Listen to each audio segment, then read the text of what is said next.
Imagine a country with a long, proud history of military victories that once was the hegemon of the European continent, only to be endlessly ridiculed for capitulating in World War II. That country is of course France, led by none other than Emmanuel Macron, the most infamous thug hunter in all of Europe. Ridiculous. Okay, let's talk about your BBC. Like seriously, what even is the context of these images? As is typical for European militaries, our army is laughably small, with less than 40,000 manpower in our divisions. Though with the backing of the US military and the rest of NATO, surely there won't be any wars for the foreseeable future. That's enough talk about war though. We need to focus on France. Speaking of which, we've got an election to win. Opposing Macron in the 2022 election is Marine Le Pen of the National Rally Party, who had lost the 2017 election and now we would make sure she loses again. Soon after this, we were introduced to another game mechanic. You see, despite its pitiful size, the French army has strong influence within our government, meaning that we would have to keep the generals in our good graces for things to run smoothly. And speaking of things running smoothly, our country certainly wasn't. The French people were engaging in the great French pastime of protesting the government, which is of course a great way of holding the government accountable and ensuring that it has the people's best interests in mind. The only problem being, I am the government, and I don't like being held accountable. In the midst of all of this, the pandemic and subsequent oil crash was wrecking our economy. But at least we were able to negotiate with the Yellow Vests to get them to stop protesting for the next 2 days. Other than that, the next few months were pretty uneventful except for this one event where Macron said, "No more Mr. Nice Guy," and changed the French flag to a darker shade of blue. There is no Easter Bunny, there is no Tooth Fairy, and there is no Queen of England. Despite France being a former colonial empire, emphasis on the former, our army was selflessly conducting peacekeeping operations in our former colonies, though a little more influence in West Africa never hurt anyone, right? Next up on Macron's agenda was crushing the trade unions and raising the retirement age by 2 years. Policies I'm sure the French people will accept without causing any trouble whatsoever. Not long after, America does that thing it always does in this mod and collapsed into a civil war, giving us yet another economic crisis because apparently we didn't already have enough on our plate with COVID and the oil crash. On the bright side, the leadership position of NATO was now up for grabs between the UK, Germany and France, though seeing as Germany and the UK are both practically disarmed nations, we assumed our rightful place as the new leader of the alliance. Finally, the 2022 elections came, and by some miracle, Macron remained in power. But this victory really went to Macron's head as there's a mechanic in the Decisions tab that gives some pretty insane bonuses depending on which Roman god Macron is comparing himself to. With the election secured, we could finally drop the act and go all in on the military, because remember, this is a Hoifer mod and not a visual novel. Firstly, we got to redesigning the French Air Force, where we had the choice between a 5th generation fighter program or mass-reducing the Rafale. But due to recent events, the choice was pretty obvious. Next up, we decided to go for a fully independent military and withdrew from the integrated NATO command structure, because really, it's like the blind leading the blind in there. But all of these military reforms came at a convenient time as the Russians, wait never mind, the Soviets were gobbling up their former territories. First to go was Belarus, followed up by Georgia, and capped off with a nice Central Asian dessert. Yet in the midst of all of this, Macron was still busy comparing himself to the Roman god of Jupiter. Seriously. Somehow, our strategy of allowing the Soviets to do whatever they wanted up until this point did not work, and now they were building up on the Polish border. Soon enough, the Soviets invaded Ukraine and we moved our army to the east to prepare for another war in Europe. A European war, one might even say. For the first few weeks, we could only watch as the Ukrainians were swarmed on all fronts while we were powerless to intervene. Thankfully, seeing how sad we were missing out on the war, the Soviets generously declared war on all of NATO so that we could join in on the fun too.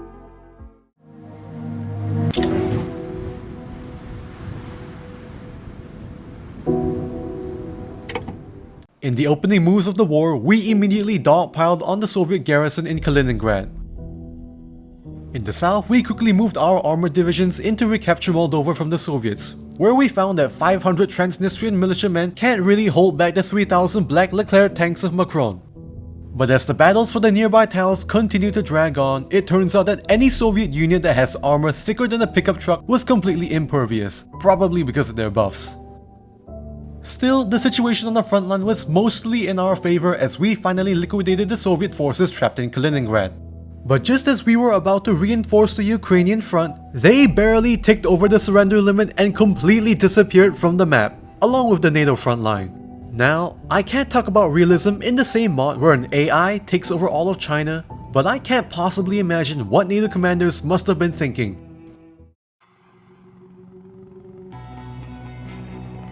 Sir, the Ukrainians have lost the city of Kiev, but NATO forces still hold some parts of western Ukraine. There's nothing we can do. They've gone over the surrender limit. We need to withdraw all forces. Surrender limit? What do you even? We have to abandon all of our defensive positions in Ukraine because we just have to, okay? I lost 8 of my men and my leg in the last attack, but at least we're holding the line against the Soviets. Rest well, brother. The sacrifices we made here will be crucial to the war effort. Hold on, give me a second, I gotta take this call. The one where we lost 50 men in a single day? Withdraw? Yes, sir. Well, I've got good news about your leg. Even worse was when several NATO officers would come out with a scathing critique of our involvement in the war, like we were the ones who ordered everyone to just pack up and leave Ukraine. A few days later, we were able to redeploy and walk into a couple of empty tiles in western Ukraine, but the damage was already done. In the meantime, the Soviets turned their attention to the Baltics, where they were able to break through the thinly manned front line and reach the Baltic Sea, cutting off Estonia from the rest of NATO. Before we could even do anything, the Lithuanians would also capitulate, causing every NATO division to immediately teleport out of the country, you know, as an act of goodwill to the Soviets. This would leave several of our units trapped in Courland. By now, I'm convinced that this part of Latvia has some supernatural force that makes any army that sets foot here get encircled. With the Baltics pretty much given up without much resistance, the Soviets were now bulldozing through Poland, and somehow, the combined air forces of NATO were suddenly being slaughtered by none other than the great Soviet Air Force, which had summoned 2,000 extra 4th generation fighters out of nowhere. My source is that I made it the fuck up. At the very least, the Union ended up winning the Second American Civil War, but the last thing they wanted to do was join our war, with so much of their country needing to be rebuilt. Right now, it seemed that the Soviet advance had run out of steam, so we took the chance to make some small counterattacks. But even with so many of our units concentrated in this battle, we couldn't even encircle and destroy 2 Soviet divisions. After linking up with their 2 encircled divisions, the Soviets, greatly angered by our pitiful encirclement attempt, then proceeded to march their tanks through the Carpathian Mountains and pushed us out of Romania. Adapting to the strategic situation, the French army made a tactical and very organized withdrawal, not a retreat or surrender of any kind. Just need to make that abundantly clear. We tried to make our last stand in Hungary by stopping the Soviets on their approach to Budapest, but by then the writing was on the wall. NATO, which does indeed happen to be led by the French, would officially surrender to the Soviet Union. With the end of the war, there was now no common enemy for the French people to unite against, and so they returned to their natural state of being by fighting each other instead. The nationalists and veterans were protesting in the north, while communists were riling up people in the south. In a last-ditch attempt to prevent things from deteriorating further, Macron would form the government of national defense. In the meantime, a wave of revolution washed across Europe as nations either collapsed into civil war like Spain or were taken over by nationalist governments like Italy and Germany. We wouldn't be spared from this fate either, as the French military would attempt a coup against the French government, throwing the country into a civil war. And so, we took control of the militarist faction in northern France and began our attack on the remnants of the French government, which still held Paris. With most of the front line unmanned for some reason, we were able to march into Paris and take over all of northern and central France without any resistance. As it turns out, once we reached the front line against the communists, we did end up finding some of the French government's forces, which were sandwiched between the both of us. Michael, don't leave me here. Mike. Anyway, the communists were much of a threat and we were able to just encircle and destroy most of their units. Thanks to all the forests and the hilly terrain, the fighting in the south of France was a bit of a slog, but after around 2 months, we emerged as winner of the Civil War. Taking stock of the situation, we quickly discovered that, bar Spain, which was still fighting its own civil war, we were much worse off compared to our European neighbors of Italy and Germany. As a result of the Civil War, not only did we have to destroy the rest of the French army that didn't side with us, leaving us with less than half of the army, and the pitiful remnant of the Air Force we had spent years building up, we also had the tag switch during the Civil War, causing us to lose all of our national spirits and buffs, as well as the MIOs we had invested in, forcing us to essentially start from scratch. Now that I've gotten a bit of complaining out of the way, the first thing on our to-do after winning a brutal civil war list was to actually form a government, which introduces us to the balance of power mechanic between the Gaullist and the Pétainist factions of the military.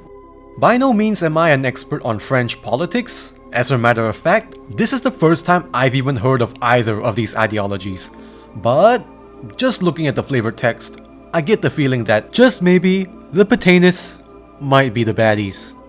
Nevertheless, we had quite the task ahead of us, having to rebuild our country's army and economy back to the level of fighting not only the Soviets, but maybe even some of our allies. While we did that, I sent the volunteer force to the fascist side of the Spanish Civil War in the hopes that we could have another ally in Western Europe, but thanks to a debuff applied to every single Spanish state, it was pretty much impossible to make any advances. We did end up abandoning Spain to the communists, but we would of course be back in a few years to teach them a lesson. For now, we kept up with our economic development, falling back under the gold standard, outright banning inflation, and the best part, straight up refusing to pay back our debt to anyone. Who knew fixing the economy was this easy? Soon after this, the Germans would invite us and the Italians to form the so-called Pact of Steel, and we would host a summit with the Italians in particular, during which we came to the conclusion that the decadent Swiss nation should be carved up by the three of us. We weren't the only ones making moves though, as the Soviets themselves completely steamrolled over the rest of the Balkans. In the background of all of this, every time we pushed the balance of power further to the Pétainists, the French High Command would repeatedly fire and elect new generals to lead the country, each of them more extreme than the last. This revolving door of French generals would finally end with one disgruntled and very insane soldier. The man, the myth, you saw him in the thumbnail, it's Lafayette. You see, up until this point, from the very beginning of the playthrough, we would receive a series of events detailing the journey of a French soldier, from leaving his family home to go through boot camp, to becoming a foreign volunteer in the Second American Civil War, where he fought for none other than the Patriot Front, which as you'll soon see in his path, were nowhere near as extreme as he would become. This is also where the name Lafayette comes from, as it references the real-life Marquis de Lafayette, who was a French soldier who fought in the American Revolutionary War. Years later, when the Soviets declared war on NATO and started the First European War, he would return to the French army and fight on the frontline trenches of Eastern Europe, where the brutal conditions of trench warfare and the perceived neglect and incompetence of his German superiors would instill a deep hatred of Germans within the soldier. After the surrender of NATO, he would fight alongside the militarists in the French Civil War, and finally, dissatisfied with the French High Command, he would launch a coup, taking control of the country. Now that he was in power, the first thing on Lafayette's agenda was to crush the communist Spanish to the south, only to find out that the event was bugged out. So instead, we settled for crushing the Swiss as we had planned earlier. Once that was done, we would unlock Lafayette's focus tree, beginning appropriately with the New Order. And if you look at the very bottom of the focus tree, you may notice the shape of a familiar country.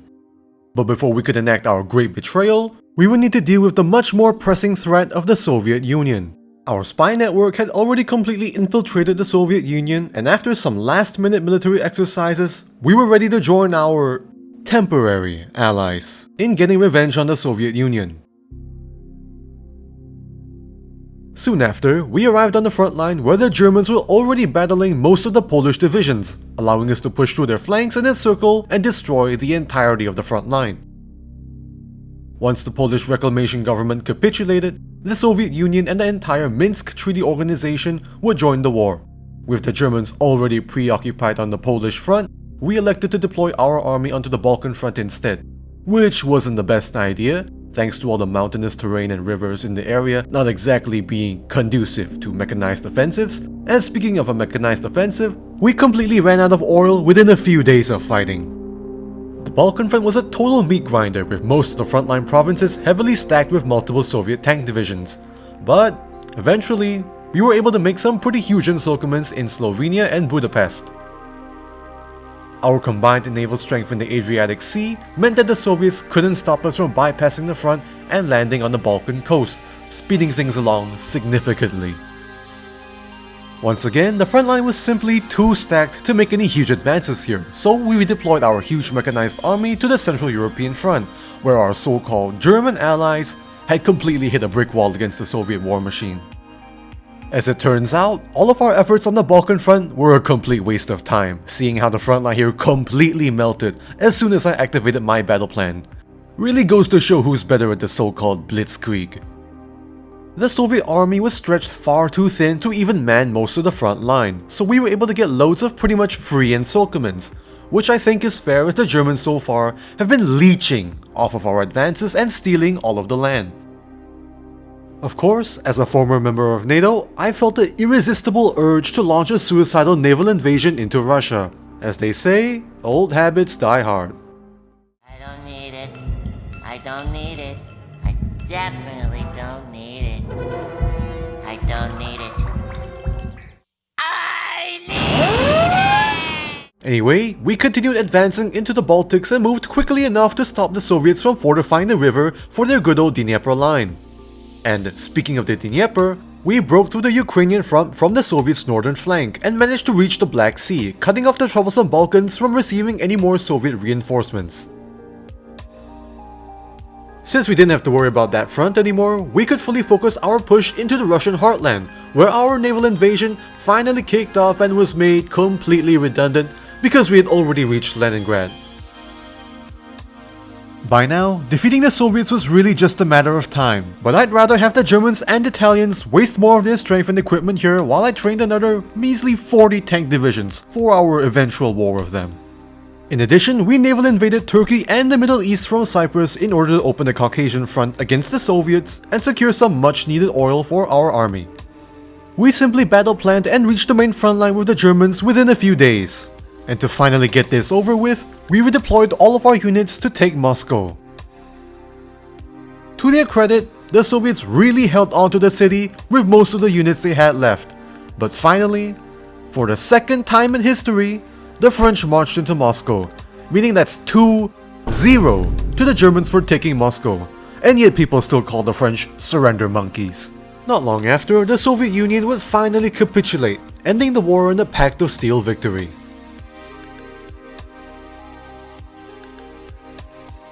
While the Germans and Italians celebrated their very undeserved victory, we immediately began preparations for the Third European War.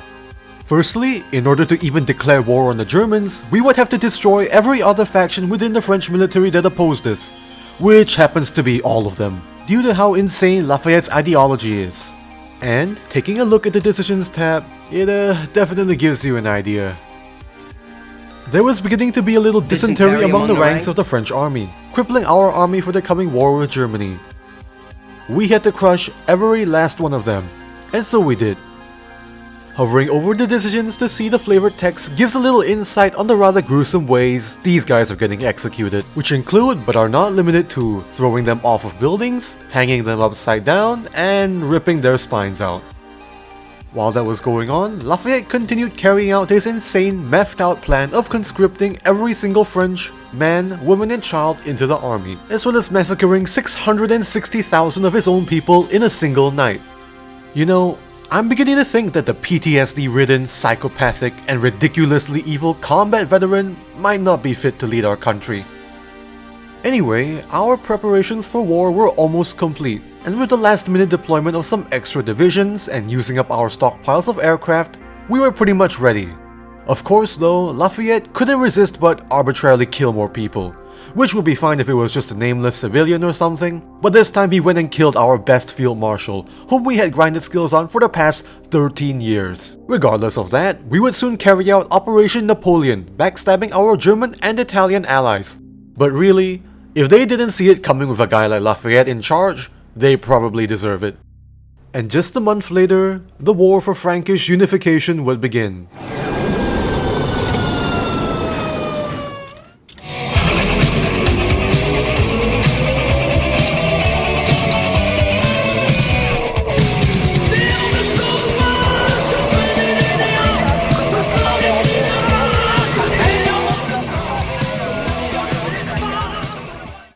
Immediately, we began battle planning into Germany while launching a naval invasion right onto Hamburg to further distract more of the German army.